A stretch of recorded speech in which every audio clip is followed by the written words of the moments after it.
What if you could instantly recognize when someone is lying to you? What if you could tell exactly what others are feeling, even when they try to hide it? What if you could see past people's words to understand their true intentions? These aren't supernatural powers. They're skills that anyone can develop with the right knowledge, as Patrick King reveals in his practical guide, Read People Like a Book.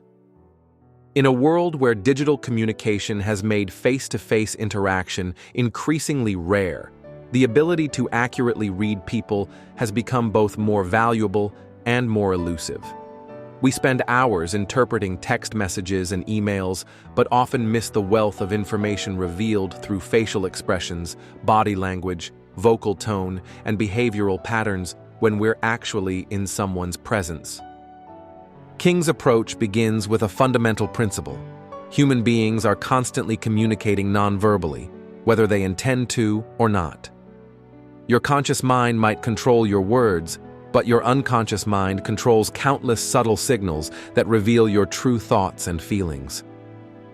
From micro-expressions that flash across your face in fractions of a second to postural changes that happen automatically when you feel threatened or attracted, your body is constantly leaking information that others can learn to detect. The first step to reading people effectively is understanding baseline behavior. Everyone has unique mannerisms, speech patterns, and nervous habits that constitute their normal state.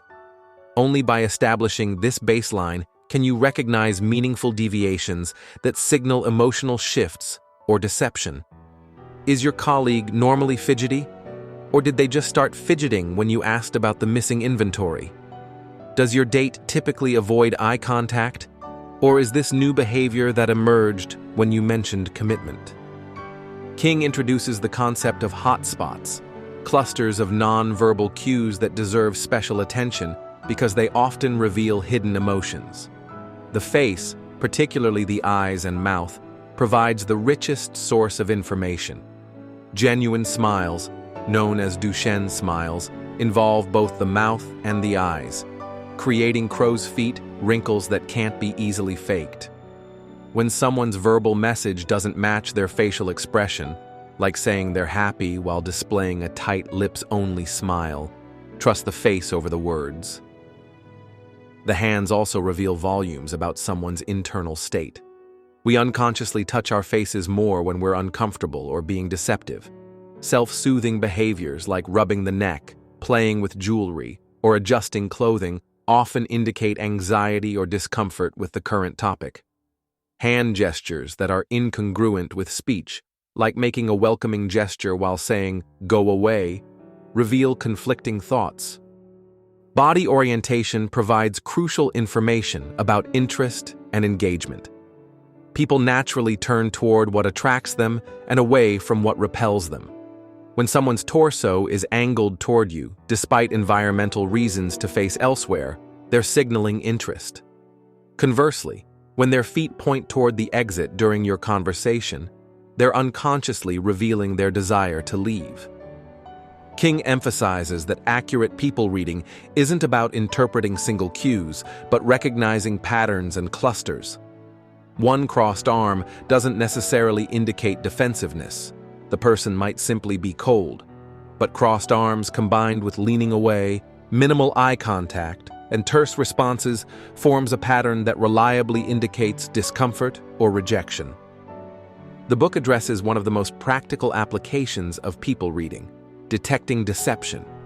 Rather than looking for myths like excessive blinking or looking left, which research has debunked, King focuses on scientifically validated markers of deception. These include increased speech errors, fewer hand gestures, more speech fillers, less sensory detail in descriptions, and micro-expressions of fear or guilt that flash momentarily on the face. Crucially, these signs indicate emotional stress rather than deception specifically. The person might be nervous about being wrongly accused rather than about lying. This understanding leads to one of King's most valuable insights. People reading provides hypotheses to investigate further, not absolute conclusions. Beyond nonverbal cues, King explores behavioral patterns that reveal personality traits and thinking styles. Do they make decisions quickly or deliberate extensively? This reveals their orientation on the intuitive analytical spectrum. Do they speak more about people and relationships or systems and concepts? This indicates whether they prioritize human connection or abstract principles. Do they focus on risks or opportunities when evaluating new situations? This shows their orientation towards security or growth. The book doesn't just teach observation skills, but also how to create conditions that elicit revealing responses. By asking open-ended questions, you encourage people to speak longer, providing more behavioral data to analyze. By using strategic silence, you create pressure that often leads people to elaborate and reveal information they might otherwise withhold. By paying attention to topics that trigger emotional reactions, you discover what matters most to someone.